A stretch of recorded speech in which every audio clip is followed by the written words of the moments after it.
Hello everyone, welcome back to my channel. I am Nikita Khanwilkar और इस channel पे हम बात करने वाले हैं राइटिंग के बारे में। एज अ राइटर से आप ऑथर कैसे बनोगे, इसकी पूरी जो जर्नी होती है, यानी कि फर्स्ट ड्राफ्ट से लेकर पब्लिशिंग तक की जर्नी। तो मैं ये पूरी जर्नी आपको इस सीरीज़ से बताने वाली हूँ, बिकॉज ये एक वीडियो में करना इम्पॉसिबल है। तो मैंने आपको हर एक चीज़ डिटेल्स में बताने वाली हूँ। ये सेकंड वीडियो है और मैंने फर्स्ट जो वीडियो था उससे बात की थी कि राइटिंग टूल्स के बारे में, कि कौन से टूल्स आपके पास होने चाहिए अगर आप बुक लिखना चाहते हो। तो अगर वो वीडियो आपने अभी तक नहीं देखा है तो आप वो भी देख सकते हो। और उसके बाद का सेकंड वीडियो है उसे आप स्किप भी कर सकते हो, बिकॉज उसमें बेसिक टूल्स की बात की गई है, जैसे कि पेन पेपर डायरीज़ एंड अगर आप, लेकिन आप देख लोगे तो अच्छा ही रहेगा। एक्चुअली उसमें कोई बुराई नहीं है, 7 मिनट का वीडियो है। ओके, तो आज हम बात करने वाले हैं उसके आगे के स्टेप, यानी कि राइटिंग के बारे में। सो इसका टाइटल है how to become a writer. ये ठीक नहीं रहेगा, बिकॉज ठीक रहेगा इसका how to write a book, because ये जो है ये सबसे इम्पॉर्टेंट एंड सबसे ज़्यादा सर्च किया गया चीज़ है यूट्यूब पे, गूगल पे। बिकॉज सभी लोगों को ये तकलीफ होती है। एज जब मैंने स्टार्ट किया था राइटर, तब मैंने पहले ही सर्च किया था कि भाई कैसे लिखना स्टार्ट करूँ, कोई टिप्स हो तब दिखाओ, बिकॉज वो बहुत ज़्यादा इंपॉर्टेंट है। हम लोगों को कोई आइडिया नहीं है, ना ही हमें कोई स्कूल में सिखाते हैं कि बुक कैसे लिखी जाए। तो ये एक चीज़ है और इसलिए मैं इसे बहुत सिंपल तरीके से बताने वाली हूँ कि आप लोग आराम से सीख सको कि एक्चुअली मुझे क्या करना है। और आप बिल्कुल भी, आपको लिखते हो ऐसा ना हो कि मैं कुछ तो चूक गया, कि कुछ तो छूट गया मुझसे। तो इसलिए हम स्टार्ट करते हैं। ओके, तो जो फर्स्ट स्टेप है बुक लिखने का वो है सिलेक्ट अ जॉनरा। सॉरी, ये जर्न जो है ना वो चीज़ मैं बहुत यूज़ करती हूँ। पता नहीं मेरे दिमाग में किसी ने आया कि इसे जर्न कहते हैं, बस उसे कहते हैं जॉनरा। और वो बहुत ही वियर्ड लगता है बोलने में, बिकॉज ये कोई फैमिलियर वर्ड नहीं है मेरे लिए।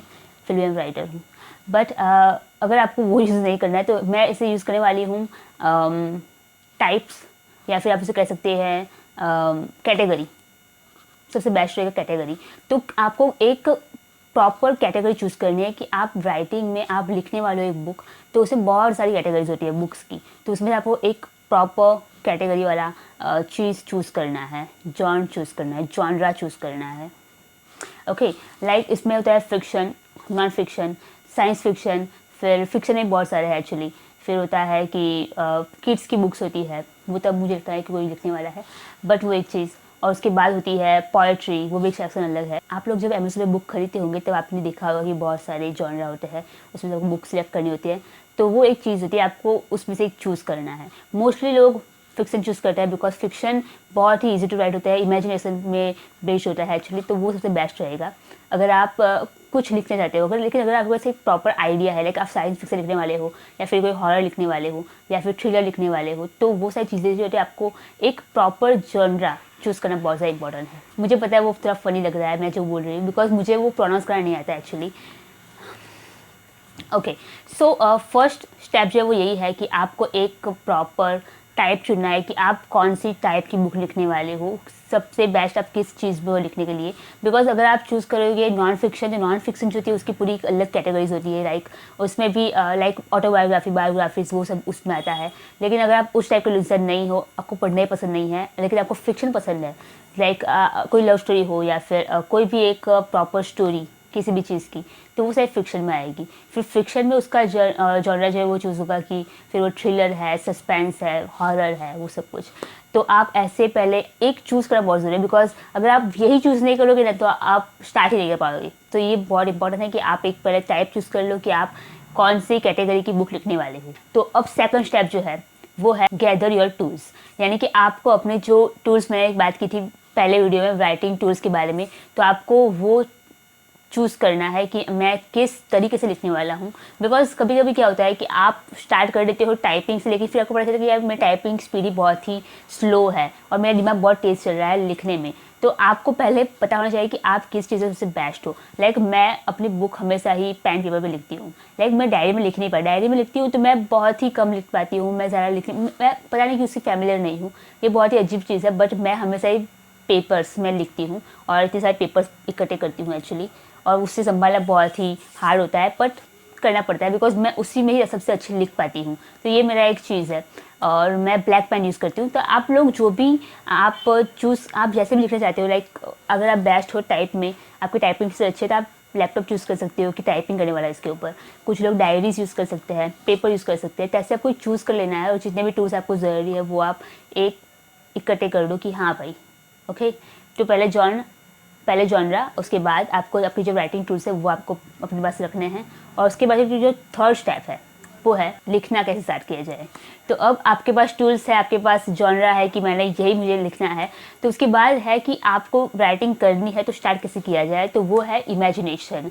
आप अपनी जो पूरी जो स्टोरी है, आप जो भी आप कहना चाहते हो लोगों के साथ, लोगों को जो आप बताना चाहते हो आपकी बुक के ज़रिए, उसका इमेजिनेशन करो कि कैसे क्या होगा मेरी स्टोरी में। सिर्फ इमेजिनेशन करो, कुछ लिखना नहीं है, सिर्फ इमेजिनेशन कि क्या होगा मेरी स्टोरी में, उसकी शुरुआत कैसे होगी, उसमें क्या क्या फैक्ट्स होंगे, क्या एलिमेंट्स अब मैं यूज़ करने वाला हूँ, कौन सी लोकेशन होगी।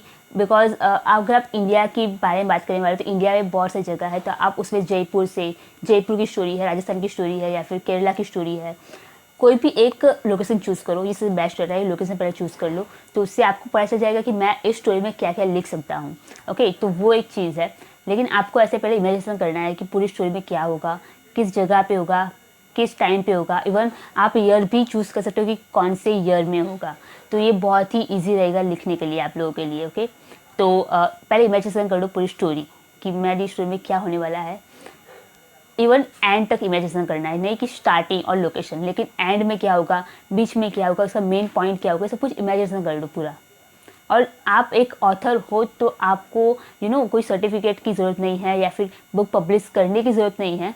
आपने जिस से लिखना शुरू किया आप उसी दिन से ऑथर हो। ओके, तो ऐसा नहीं है कि ये मैं कैसे कर पाऊँगा, आप कर पाओगे बिकॉज आप एक राइटर हो। ओके, तो ये एक चीज़ है, आपको पूरा इमेजिनेशन करना है पूरी स्टोरी को। ऐसे ही बहुत ही शार्पली इमेजिनेशन नहीं करना है, बहुत धुंधला भी करोगे तो भी चलेगा, बट एक प्रॉपर आइडिया होना चाहिए कि ऐसा ऐसा होना चाहिए स्टोरी में। ओके, तो वो जब क्लियर हो गया, ओके, उसके बाद आपको करनी है आउटलाइन, यानी कि आपने पूरा चूज़ कर लिया कि भाई यही होगा, ये करना है, वो करना है पूरी स्टोरी में। ये लाइक मैं अगर आपको एक एग्जांपल दूँ कि जैसे कि आपने लोकेशन चूज़ किया है जयपुर, तो अब जयपुर आपने जब चूज़ किया तो जयपुर में लोग कैसे होते हैं, वहाँ के लोगों का व्यवहार, अब आपको ये नहीं पता है तो आपको करना पड़ेगी रिसर्च। तो ये जो सेकंड है आउटलाइन वाला चीज़, उसमें आपको सबसे इम्पोर्टेंट है रिसर्च करना, कि आपको रिसर्च करनी पड़ेगी लोकेशन की, वहाँ के लोगों के लिए क्या इंपॉर्टेंट है उनकी पूरी डेली लाइफ में, ऐसा क्या चीज़ें वो लोग करते हैं।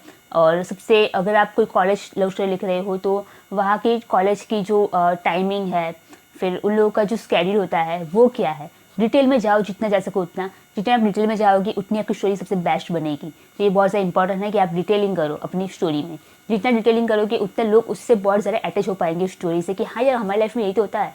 और तो मतलब आपने जयपुर चूज़ किया है, जयपुर के बारे में इन्फॉर्मेशन निकालो, वहाँ के लोगों के बारे में इन्फॉर्मेशन निकालो, वहाँ के लोग स्ट्रीट फूड में क्या खाते हैं, क्या पीते हैं, लोकेशंस की जहाँ पर लोग घूमने जाते हो, वो सारी चीज़ें। और ये रिसर्च करने के बाद पूरा जो प्लॉट आपका बन गया, यानी कि यही चीज़ होने वाली है, ये मेन कैरेक्टर, ये उसके साइड किक्स, आपने सब कुछ बना लिया, उसके बाद आपको अब बनाना है कैरेक्टर डेवलपमेंट। ओके, तो ये मैंने जो बात की वो था हमारा थर्ड पॉइंट, कि जिसमें आपको इमेजिनेशन करना है एंड स्टोरी को आउटलाइन देनी है। तो ये दोनों चीज़ हो जाने के बाद आपको जो फोर्थ जो स्टेप है वो है कि क्रिएट अ कैरेक्टर। बिकॉज लोग क्या कहते हैं, पहले कैरेक्टर चूज़ कर लेते हैं कि ये मेरा ये कैरेक्टर होगा, उसका नाम ले लेते हैं कि ये उसका नाम होगा, और उसके बाद वो लोग स्टोरी बनाते हैं। तो आपके दिमाग में अगर पूरी आउटलाइन क्लियर नहीं होगी तो आपका जो कैरेक्टर है वो सफ़र करने वाला है स्टोरी में। बिकॉज ये बहुत ज़्यादा इंपॉर्टेंट होता है कि आउटलाइन पहले क्लियर हो, कि ज़िंदगी में क्या होने वाला है वो सब कुछ एकदम क्लियर हो जाए, उसके बाद कैरेक्टर डालो, तो आपको पता है कि उस कैरेक्टर को मुझे क्या उसका पास्ट लेना है, उसका फ्यूचर लेना है, उसका प्रेजेंट लेना है।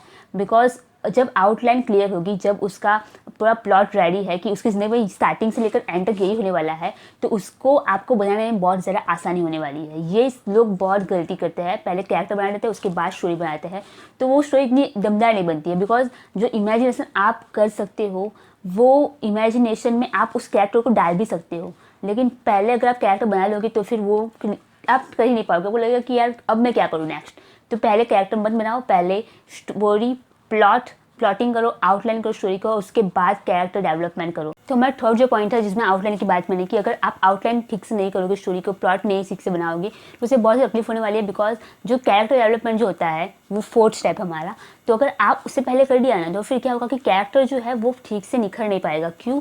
क्योंकि स्टोरी क्लियर नहीं है अभी, तो आप वो कैरेक्टर को दिखाई नहीं पाओगे कि कैसे करना है, बिकॉज आपके दिमाग में वो स्टोरी कंप्लीट नहीं हुई है। और आपने अगर सोच लिया कि ये कैरेक्टर इस टाइप का है तो फिर आपको उससे उस प्लॉट में डालना पड़ेगा और ये बहुत ज़्यादा हार्ड हो जाएगा। लोगों को लगेगा कि इस कैरेक्टर की कोई ज़रूरत ही नहीं थी। ऐसा बहुत सारी स्टोरीज में होता है, जब आप बुक पढ़ते हो आपको पता है कि ये कैरेक्टर की ज़रूरत ही नहीं थी स्टोरी में, इसे क्यों डाला गया है यहाँ पर। तो वो जो चीज़ होती है ना, वो होती है ये प्लॉट हॉल्स, जिसे हम कहते हैं कि ये इस वजह से हुआ है, ये बहुत यहाँ पे गड़बड़ हुई है। क्योंकि ऐसा लगता है क्योंकि वो जो कैरेक्टर डेवलपमेंट पहले हो गया है, उसके बाद उन लोगों ने प्लॉट में उस कैरेक्टर को डाला है, तो वो चीज़ पहले दिख जाती है रीडिंग के वक्त।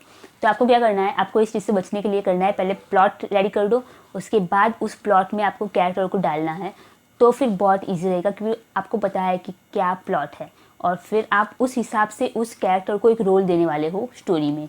तो ये बहुत ज़्यादा इंपॉर्टेंट है कि आप ऐसे ही करो, तो ये स्टेप बाय स्टेप होगा तो बहुत ही अच्छे से रहेगा और आपका दिमाग में पूरी आइडिया जो है वो क्लियर रहेगी कि मुझे आगे स्टोरी में क्या करना है और इस कैरेक्टर को उस जगह पे कैसे पहुंचाना है। तो इसलिए बहुत इंपॉर्टेंट है कि थर्ड स्टेप पहले क्लियर करो, उसके बाद ही फोर्थ स्टेप यानी कि कैरेक्टर डेवलपमेंट पे आओ। तो उसके बाद हम चलते हैं फिफ्थ पॉइंट पे, जो है फर्स्ट ड्राफ्ट। तो फर्स्ट ड्राफ्ट होता क्या है? फर्स्ट ड्राफ्ट होता है कि जब आप स्टोरी लिखते हो, और ये जो फर्स्ट ड्राफ्ट होता है तो मोस्टली लोग क्या करते हैं कि जब स्टोरी लिखते हैं तो वो एकदम भी ध्यान से लिखते हैं, एक सेंटेंस एकदम परफेक्टली ग्रामर चेक करते हैं, उसके बाद सोचते हैं बहुत ज़्यादा कि ऐसा लिखूँ या वैसा लिखूँ, ऐसे स्टार्ट करूँ या वैसे स्टार्ट करूँ, और उसके बाद वो लोग टाइप करते हैं फिर लिखते हैं। तो ऐसा नहीं करना है, आपको एकदम ही बिंदास लिखना है। बिल्कुल भी टेंशन मत लो क्या होगा, मैंने कुछ गलती कर दी, ग्रामर मिस्टेक, कुछ भी टेंशन लेने की ज़रूरत नहीं है, सिर्फ लिखते जाओ। वहाँ पर एक बहुत अच्छा क्वॉट है इसके ऊपर, राइटिंग के ऊपर, कि right drunk and edit sober. तो ये जो डायलॉग है वो बहुत ही इंपॉर्टेंट है कि आप बिंदास लिखो, कुछ भी लिखो, बिकॉज आपको कुछ ना कुछ लिखना ही पड़ेगा। आपको एडिट करना है तो एडिट बाद में करो, लेकिन अगर आपने कुछ लिखा ही नहीं होगा तो आप एडिट क्या करोगे। तो सबसे इंपॉर्टेंट है लिखना। तो ये फर्स्ट ड्राफ्ट होता है वो आपको ये फ्रीडम देता है कि आप बिंदास लिखो, आपको जो भी दिमाग में आए आपकी स्टोरी को लेकर आपको लिखना है। ओके, बिल्कुल भी सोचे बिना कि ये ठीक है या नहीं, ग्रामर ठीक है या नहीं, बिल्कुल मत सोचो, सिर्फ लिखते जाओ। और पूरी बुक जो है आपको लिख डालनी है कि मतलब स्टार्टिंग आपने जो इमेजिनेशन किया था स्टार्टिंग से लेकर एंड तक वो आप लिख डालो पूरा। और लेकिन ये जो चीज़ होती है लिखने की, उसमें प्रॉब्लम क्या होती है कि लोगों के पास प्लॉट होता है, स्टोरी भी होती है, कैरेक्टर भी होते हैं, लेकिन इंपॉर्टेंट होता है स्केड्यूल। यानी कि सबकी ज़िंदगी में ऐसा नहीं होता है कि सभी लोग अभी फ्री है। हाँ, मतलब अभी लॉकडाउन चल रहा था तब लोग फ्री थे, बट अभी भी लोग की अब ज़िंदगी स्टार्ट हो रही है। अगर आप स्टूडेंट हैं और आप लिखना चाहते हो तो अभी आप शायद फ्री होंगे, बट अभी आपकी भी एग्ज़ाम आने वाली है। तो मतलब सबके पास कुछ ना कुछ काम करने को होता है दिन में, तो आपको वो पूरा कुछ जो दिन का जो स्केड्यूल है उसमें आपको एक प्रॉपर टाइम निकालना पड़ेगा। अगर आप रात को जागने वाले लोग हो, यानी कि नाइट आउल टाइप के लोग हो, तो आप रात में लिख सकते हो। कुछ लोग अर्ली बर्ड्स होते हैं तो आप सुबह लिख सकते हो, 4 बजे उठ के लिखो, लेकिन कम से कम 2 घंटे तो लिखना ही चाहिए आप लोगों को पूरे दिन में। तो अगर आप प्रॉपर टाइमिंग निकालोगे कि मुझे इतना लिखना है या फिर इतने वर्ड्स लिखने हैं या फिर इतने टाइम लिखना है, आप ऐसे करके एक पूरा स्केड्यूल बना दो कि इस टाइम में मुझे लिखना है, एक प्रॉपर टाइमिंग रखो। अगर आप ऐसे रखोगे टाइमिंग तो बहुत ईजी रहेगा लिखने में, तो आपको उस टाइम बहुत अच्छे आइडिया आएंगे, आपका जो दिमाग है वो शांत होगा। रात सबसे बेस्ट है, दिन में सबसे बेस्ट है, लेकिन बीच में कुछ मत लिखो, बिकॉज बीच में हमारे बहुत सारी चीज़ें होती है करने के लिए ज़िंदगी में। तो इसलिए आप सुबह या फिर रात, इन दोनों में से एक टाइमिंग चूज़ करो, प्रॉपर टाइमिंग उसी टाइम पे लिखना है, वैसा करोगे तो बहुत आसान रहेगा एक्चुअली। उसके बाद सबसे इंपॉर्टेंट चीज़ जो होती है वो है राइटिंग। आप कहाँ लिख रहे हो, तो उस एक प्रॉपर जगह रखो कि जहाँ पर आप लिख सकते हो, तो बहुत ही अच्छे टाइमिंग परफेक्ट, एक प्रॉपर जगह। आप कॉफ़ी पीते हो, चाय पीते हो, आप जो भी पीते हो वो पी सकते हो उस टाइम पे। तो आपको मुझे एक आदत है मुझे चाय पीने की, मैं जब भी राइटिंग करती हूँ मुझे चाय चाहिए। तो वैसे अगर आपकी कोई आदत है, आप कॉफ़ी भी लवर हो तो कॉफ़ी पी सकते हो, चाय पी सकते हो, चाय कॉफ़ी नहीं तो पानी पी सकते हो, लेकिन कुछ भी ऐसे कुछ चीज़ रखो अपने पास खाने पीने के लिए, बिकॉज आप लिखने वाले हो 2 घंटे एक साथ बैठ के लिख दो, ये सबसे बेस्ट रहेगा एक्चुअली। ओके, बिकॉज अगर आप उन्हें उठ के ना वहाँ से फिर से वहाँ बैठना बहुत ही हार्ड होता है। मतलब हमें लगता है कि भाई कल लिख दूँगी और फिर कल आता ही नहीं कभी भी। मेरे साथ ऐसा बहुत होता है एक्चुअली, मैं बहुत ज़्यादा लेज़ी पर्सन हूँ राइटिंग में। और उसके बाद भी सबसे इंपॉर्टेंट चीज़ जो होती है वो होती है डेडलाइन। डेडलाइन हमेशा ही रखो अपने पास, बिकॉज डेडलाइन अगर आप नहीं रखोगे ना अपनी राइटिंग में तो आपकी बुक कभी कंप्लीट होने ही वाली नहीं है। बिकॉज मैंने खुद अपना एक्सपीरियंस किया है। मैंने जो फर्स्ट बुक लिखी उसके बाद मैंने एक दूसरी साईफाई बुक लिखने वाली थी, लेकिन वो बुक अभी ऐसे ही पड़ी है, बिकॉज मैं बहुत लेज़ी हूँ उस चीज़ के लिए। मैंने उसको डेडलाइन नहीं दी थी कि मैं इस बुक को कब तक कंप्लीट कर दूँगी, और उसके बाद मुझे एक नई आइडिया आई और मैं अभी उस तीसरी आइडिया पे काम कर रही हूँ। तो वो सेकंड बुक तो मेरी गई, ओके, तो वो अभी ऐसे पड़ी है। अभी मैं थर्ड बुक के ऊपर काम कर रही हूँ। तो अगर आप अपनी जो बुक है उसको डेडलाइन नहीं दोगे कि मुझे कितने टाइमिंग में इसे कंप्लीट करना है, तो वो बुक ख़त्म होने से रही। तो इसलिए पहले अपनी बुक को, जब आप फर्स्ट ड्राफ्ट लिखने स्टार्ट करो तो आप सोच लो कि मुझे ये बुक कितने टाइम में कंप्लीट करनी है। तो आप जितना टाइमिंग दोगे उतने टाइम में अगर आपने कंप्लीट कर दिया ना, तो आप जीत गए, because first draft is most important thing. आपको ग्रामर की चिंता नहीं करनी है, आपको सिर्फ स्टोरी लिखनी है। उसके बाद का जो 6th पॉइंट है, जो 6था पॉइंट है, वो है रीराइटिंग। तो रीराइटिंग जो होती है उसमें आपको भी ग्रामर में ध्यान नहीं देना है। रीराइटिंग जो होती है उसमें लोग कहते हैं कि रीराइटिंग में हमें सब कुछ, हमने जो गलती की है वो सुधारनी है। नहीं, रीराइटिंग का मतलब होता है कि आपने जो स्टोरी लिखी है अभी तक, जो आपका फर्स्ट ड्राफ्ट रेडी हो गया है, आपको बस उसी फर्स्ट ड्राफ्ट में आपको देखना है कि डिटेल में जाना है कि मैंने कुछ चीज़ें भूल तो नहीं गया या भूल तो नहीं गई मैं। लाइक आपने कुछ सोचा होगा स्टोरी में, तो वो पॉइंट बना रखो कि आपकी स्टोरी में जो इवेंट्स होने वाले हैं वो उसमें क्या क्या इंपॉर्टेंट चीज़ है, वो आप एक लिस्ट बना के रखो कि स्टोरी में इतनी चीज़ तो होनी ही चाहिए। फिर आपको वही चीज़ें चेक करनी है पूरी स्टोरी में कि आपने ठीक से लिखी है या नहीं।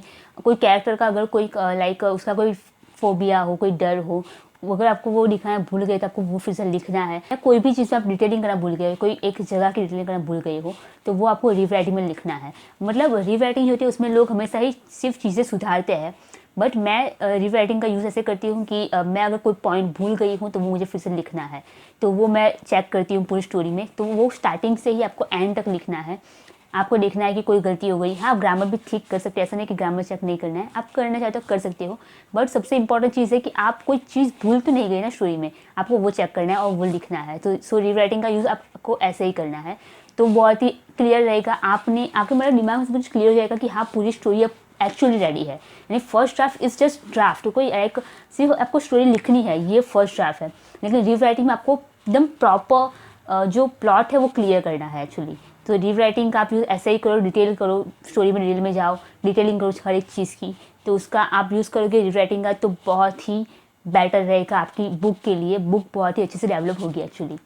उसके बाद का जो पॉइंट है वो है एडिटिंग। तो अब हम लोग एक्चुअली पॉइंट पे आए, एडिटिंग। एडिटिंग में आपको करना क्या है, आपको एडिटिंग में आपको करना है कि आपको ग्रामर चेक करना है। एडिटिंग में भी बहुत सारे स्टेप्स है, आप एडिट कैसे करोगे। आपकी जो, अगर आपने मार्जिन सेट नहीं किया है तो आपको मार्जिन देखना है ठीक से, पेज का जो मार्जिन, पेज लेआउट एक्चुअली, फिर मार्जिन चेक करना है, फिर जो लाइन स्पेसिंग होती है, फिर स्पेसिंग, वर्ड स्पेसिंग, तो आपको चेक करना है। बिकॉज एक प्रॉपर मैन्यूस्क्रिप्ट का जो फॉर्मेट है वो आपको करना है एडिटिंग में। सो एडिटिंग में ये फॉर्मेट चीज़ भी आ जाएगी, तो उसका भी एक पूरा वीडियो बनाऊंगी कि एडिटिंग कैसे किया जाए। बिकॉज ये बहुत ज़्यादा इंपॉर्टेंट होता है। अगर आपने एडिटिंग स्किप कर दिया तो आपकी जो बुक है उसकी स्टोरी बहुत ही अच्छी है, फिर भी लोग उसमें गलती निकालेंगे क्योंकि ग्रामर मिस्टेक, इसमें कंजक्शन की प्रॉब्लम थी, इसमें करेक्शन ठीक से नहीं था, या फिर इसमें जो कॉम्प्लेक्स सेंटेंस है उसमें गड़बड़ी है, एक्टिव वॉइस, पैसिव वॉइस, बहुत सारी चीज़ें गलती दिख जाएगी रीडर्स को। बिकॉज हमें नहीं पता है कि रीडर्स जो है वो कौन है, वो छोटा बच्चा है, कोई इंसान है, कोई बिजनेसमैन है, कोई रीडर्स तो कोई भी हो सकता है, उन लोगों की इंग्लिश बहुत अच्छी भी हो सकती है। तो इसलिए बहुत ज़्यादा इंपॉर्टेंट है कि आप एडिटिंग में बहुत ही अच्छे से ध्यान दो। आपको ऐसे एडिटिंग करना है जैसे कि कोई आप बहुत ही बेस्ट इंग्लिश रीडर को आपकी बुक आप पढ़ने देने वाले हो, तो आप बहुत ही अच्छे से एडिटिंग कर पाओगे। लेकिन एडिटिंग में क्या होता है कि सभी राइटर्स जो होते हैं, सभी राइटर्स जो होते हैं, ऑथर्स जो होते हैं, वो बेस्ट नहीं होते हैं। तो उसके लिए मैं आप लोगों को सलाह दूँगी कि आप किसी एडिटर को हायर करो। बिकॉज उन लोगों को एक उन लोगों की एक चीज़, ये उनका काम है एक्चुअली, उनको पता है कि अगर ये फिक्शन बुक है तो उन्हें कैसे लिखना है, ये फैंटेसी बुक्स है तो उन्हें कैसे लिखना है, ये चिल्ड्रन बुक है तो उन्हें कैसे लिखना है। तो ये बहुत ज़्यादा इंपॉर्टेंट, उन्हें पता होता है कि कौन ये बुक पढ़ने वाला है। सो उस हिसाब से वो लोग एडिट करते हैं एक्चुअली। तो एडिटर अगर आप चूज़ कर सकते हो, आप हायर कर सकते हो एक्चुअली, तो बहुत ही अच्छा रहेगा। बिकॉज उन्हें ही पैसे देने पड़ते हैं। सो मैं वो भी आपको एक वीडियो में बताऊंगी कि एडिटर को हायर कैसे किया जाए। एंड हम लोग, हाँ, मुझे एक ने कहा था कि ट्रेडिशनल जो आपको पब्लिशिंग करनी होती है उसके जो स्टेप्स होते हैं उसके ऊपर वीडियो बनाओ। लेकिन वो वीडियो मैं बाद में बनाऊंगी, बिकॉज मुझे पूरा स्टेप बाय स्टेप जाना है एक्चुअली, कि स्टार्टिंग से लेकर पूरी बुक कंप्लीट करनी है, उसके बाद हम पब्लिशिंग पे जाएंगे। तो तब तक आप बने रहना, बहुत ज़्यादा मज़ा आने वाला है इस ट्रिप पे। बिकॉज बहुत सारे लोगों को तकलीफ़ होती है कि कैसे किया जाए, तो मैंने ये पूरा एक सिंपल चीज़ बनाई है आप लोगों के लिए कि जिससे आप पूरा सीख पाओ। आप लोगों को कोई भी क्वेश्चन हो किसी चीज़ को लेकर, आप मुझे कमेंट में बता सकते हो, मैं वो आपको रिप्लाई ज़रूर दूंगी उसके ऊपर। आप मुझे इंस्टाग्राम में फॉलो कर सकते हो, DM कर सकते हो। एक्चुअली मेरा जो इंस्टाग्राम का अकाउंट ID जो है वो मैंने डिस्क्रिप्शन में दिया है एक्चुअली, आप वहाँ पे मुझे फॉलो कर सकते हो। ओके, सो मुझे आप कोई भी, आपको राइटिंग के को लेकर आपको कोई भी तकलीफ़ हो, कोई भी क्वेश्चन हो मुझे बता सकते हो आराम से, मैं वो सॉल्व करने वाली हूँ कि बिकॉज मुझे पता है कि तकलीफ़ होती है जब आप फर्स्ट टाइम राइटर होते हो तो बिकॉज आपको पता चलता कि मैं किससे पूछूँ, यू नो। सो आप मुझसे पूछ सकते हो, अभी आप मुझे पूछो कि मुझे क्या करना है। अगर आपको अगर प्रॉब्लम है किसी भी चीज़ को लेकर तो मुझे डायरेक्ट पूछ सकते हो, वीडियो का इंतज़ार मत करना, ठीक है। अगर आप अभी फर्स्ट ड्राफ्ट लिख रहे हो और अगर आपको एडिटिंग में कोई मदद चाहिए या फिर कौन सा सॉफ्टवेयर यूज़ करूँ मैं ग्रामर के लिए, तो आप मुझसे डायरेक्ट पूछ सकते हो, ओके। सो मुझे पूछ सकते हो, कमेंट सेक्शन में भी पूछ सकते हो, या फिर आप मुझे इंस्टाग्राम पे डीएम में पूछ सकते हो, मैं आपको रिप्लाई जरूर दूंगी। तो जो छठा स्टेप था वो था हमारा रीराइटिंग, जो हमने क्लियर कर दिया। रीराइटिंग का मतलब डिटेल में जाना है। सातवां जो स्टेप था वो था एडिटिंग। सो एडिटिंग में मैंने बात की आप लोगों से कि उसके ऊपर मैं अलग से वीडियो बनाना, बिकॉज एडिटिंग का मतलब सिर्फ ये नहीं होता है कि आपको यू नो सिर्फ एडिट करना है, फॉर्मेट करना है या फिर ग्रामर चेक करना है। उसका एक बहुत ही प्रॉपर मतलब होता है और मैं उसके ऊपर बहुत अच्छे से वीडियो बनाने वाली हूँ कि एडिटिंग कैसे की जाए। और अभी जो 8वां पॉइंट है वो मेरा मोस्ट फेवरेट पॉइंट है और वो है पार्टी। बिकॉज आपने बहुत बड़ा काम किया है, यू नो गाइज। बुक लिखना बहुत से लोग स्टार्ट करते हैं लेकिन ख़त्म नहीं कर पाते हैं, तो आपने बुक कंप्लीट कर दी। बिकॉज आपने फर्स्ट ड्राफ्ट कंप्लीट कर दिया यानी आप जीत गए एक्चुअली, मैंने जैसे पहले कहा। बिकॉज बहुत सारे मेरी जो मैं कहा सेकंड बुक अभी ऐसे ही पड़ी है, मेरी जो साईफाई बुक थी वो अभी मैंने लिखना छोड़ दिया है, मतलब अभी मैंने रख दी। अब मैं तीसरी बुक पे काम कर रही हूँ। सो मैंने वो स्टार्ट किया लेकिन उसका एंड नहीं कर पाया अभी। तो ये आप अगर फर्स्ट ड्राफ्ट तक पहुँच गए ना तो आपने जीत लिया, आधी जंग जीत लिया actually, you know. So party तो बनती है। सो 8 जो मोस्ट इम्पॉर्टेंट स्टेप, पार्टी करो बिकॉज आपने ये कंप्लीट कर दिया। और उसके बाद का जो स्टेप होता है 9th वो पब्लिशिंग का।